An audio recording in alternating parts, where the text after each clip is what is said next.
Hey there!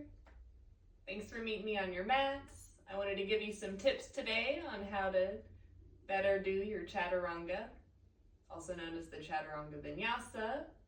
And one of the first poses we can work on is Baby Cobra.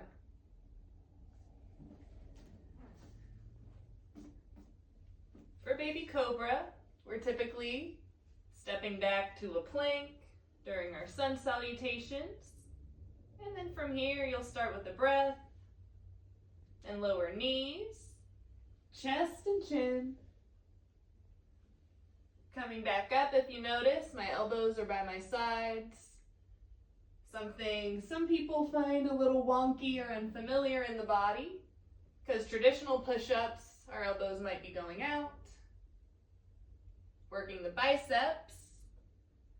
And now instead, we're working our triceps and the back of our arms. You can definitely feel them after a few baby cobras. They're really pivotal muscles in improving a lot of our poses in yoga. So from the top, baby cobra, we'll drop knees, chest and chin, elbows by the side. So we slither forward, untuck the toes. When we're pressing up, our elbows stay by our sides. Actively holding them against our ribs. And my head is back as I'm pressing up. We're not round, chin tucked. No, it's a chest opener. Our shoulders are back, our glutes are engaged.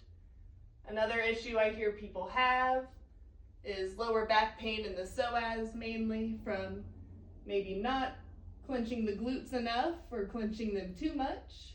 So you want to clench them. You'll feel it in the body, enough to protect the surrounding muscles in the lower back.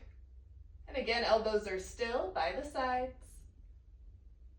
Getting here and working on this, I'd recommend starting with the knees already lowered, toes tucked or untucked, and practicing just some push-ups here, elbows by the side primarily, but think long through the head and neck, gazing just past the top so our back and core are engaged, we're not loose. Once we feel good in our baby cobra, we can start working on our Chaturanga. Chaturanga, similarly part of the sun salutations. We're stepping back to a plank, shoulders over wrists. Some people shift forward, some people don't. I like to when I'm telling people or showing them how, because I think it helps as our elbows are already drawing back, that we practiced in baby cobra. Our elbows are by the sides as we lower. Again, could be halfway. That's one thing I've heard. You can feel that shelf as the elbows pull in by the ribs. Take the feet back a few inches before we flip them. And notice the thighs are hovered in our upward dog. Shoulders back.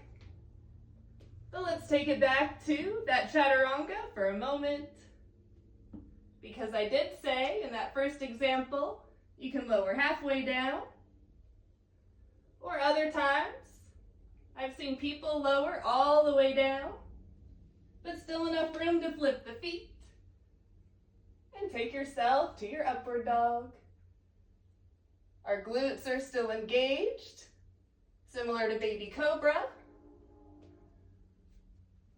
And down dog, it's a totally other story.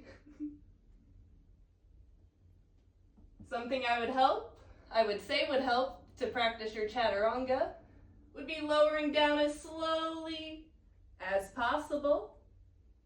Mindful to keep elbows by our sides. Really feel that burn in the back of our arms, the triceps, like I said. And to get comfortable flipping the feet, feel free to scooch back a little with our toes tucked. Shift forward, rounding over the toes, and curling them back, toes tucked. Great little stretch for our calves as well.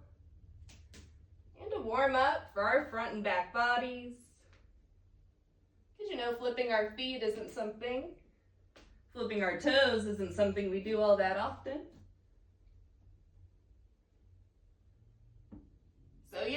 this helped. Elbows by the side, neck long. Toes flip and press it up. I hope you learned something that might have helped. Thanks for watching.